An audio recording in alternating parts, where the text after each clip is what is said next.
Hey, toy fans of all ages, Scott Toyguru Nightlick here, and welcome to the very first episode of Toy Trends, where I'm going to be going a little bit behind the scenes with the toy industry and covering some topics I simply have not found in YouTube.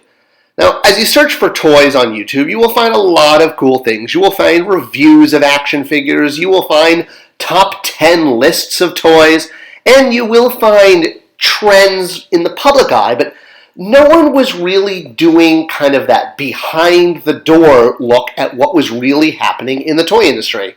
So, for better or worse, fine. I'll do it myself. So in today's episode, we're going to be talking about splicening. Not slicing, splicening.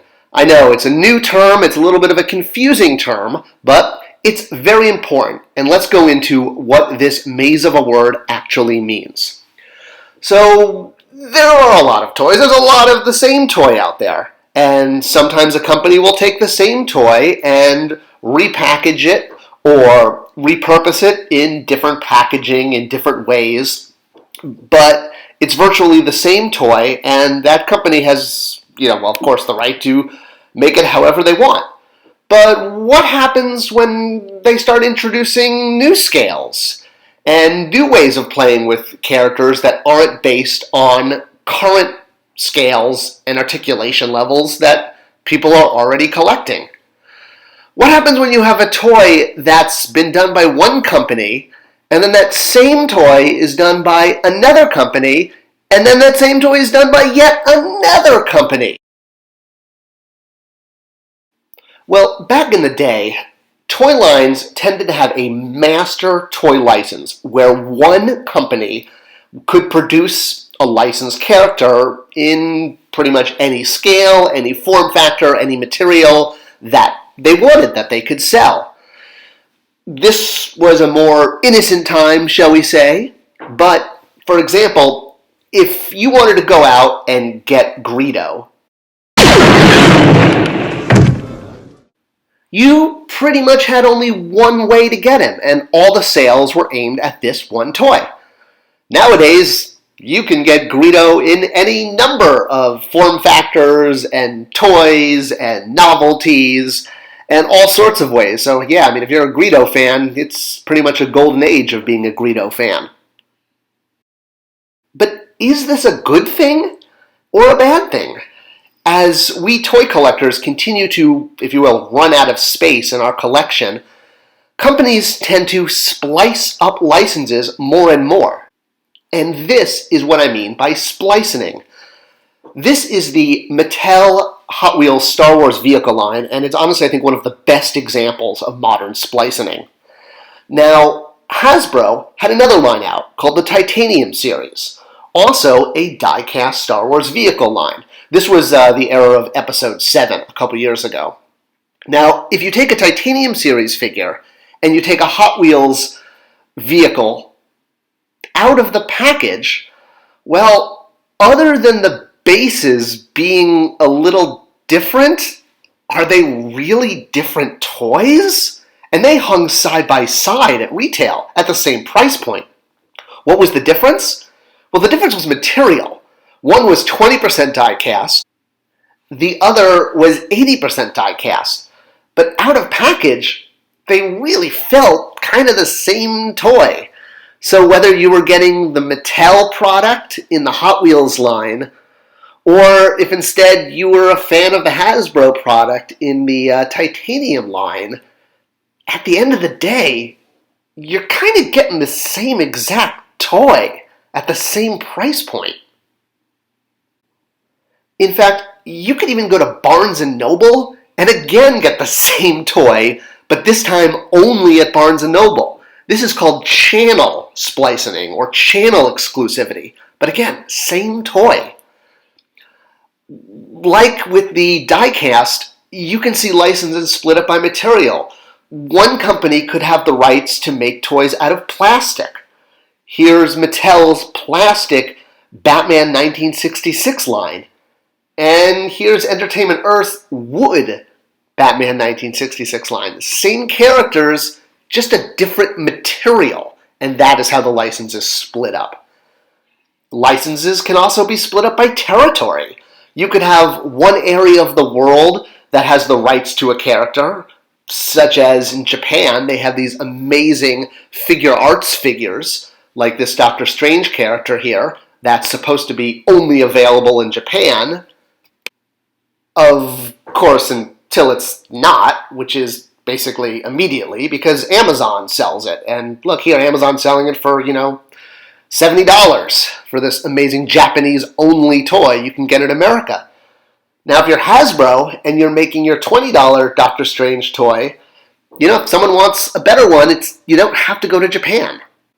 So with this Hasbro Marvel Legends figure that is supposed to be a European and North America distributed figure, and the figure arts figure that's supposed to be Japan only, but if you can get both of them on Amazon, is that really a division of a license? And now if you go to retail right now and look at the DC line, and it's February 2020 for those watching the video, you're going to see some really, really cool DC licensed product. But looking carefully, you'll see that some of this product is made by Spin Master. Some of the smaller figures and some of the characters that are aimed a bit more towards kids with action features are all really cool Spin Master product. And they're hanging right next to McFarlane DC licensed figures that are aimed more at collectors, with the license split up by 6+ and 12+. It's another spliced license. So what does this mean for the future of toys for kids and collectors? Your future is whatever you make it. Well, let's look at the current state of the Ghostbuster toys. And get me the Ghostbusters. Mr. Mayor. Here we have the very first 6-inch movie-accurate Ghostbuster figure from Mattel that I actually got to work on. Very cool line. And here we have the 7-inch line from Diamond, and here we have the 6-inch line that was just revealed at Toy Fair by Hasbro. We're running out of space in our collection. How many 6-inch Venkman figures do we need? I don't know. But unless you've got things like My Belts, free plug, to display your figures, we don't have that much room on our shelves anymore. And is it really true that, he who dies with the most toys wins? Is that the end game? Are we just trying to get the most amount of stuff possible, even if we're buying the same toy over and over again?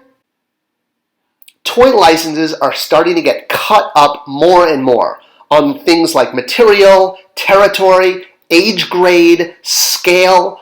It's no longer about a master toy license. So what do you choose? You must choose. But choose wisely. Maybe things were better back in the day. Maybe it was cooler when there was one company that was making the master toy license for one license and doing all the product in all scales. Did it mean less selection? Was it more quality? Was it easier to shop? There's a lot of unanswered questions, and I'm not here to answer them. I'm just here to talk about this trend. So when you look at things like this Toy Story display, you're going to see no less than 4 companies making product on this shelf. And that is a really crazy thing. How this affects licensee holders, how this affects retailers, how this affects IP rollout, is all questions to be answered.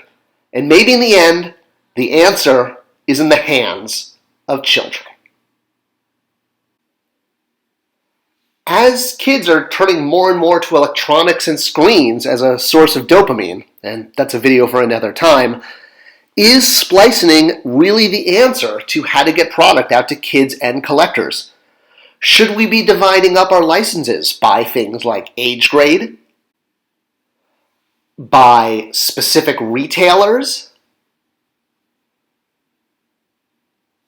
specific territories?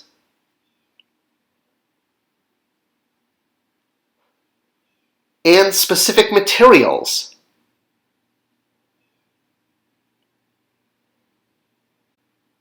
This splicening trend really means it's time to start working smarter and not harder.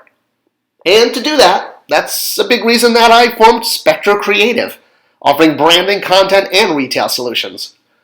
So whether you're facing splicening issues, branding, content, or retail placement, Spectra Creative is the solution you can turn to at spectracreative.com. This has been Scott Toyguru Nightlick with Toy Trends in the Industry, a look at splicening. Thanks for watching. Remember to subscribe, ring the bell, and I'll see you back here on YouTube.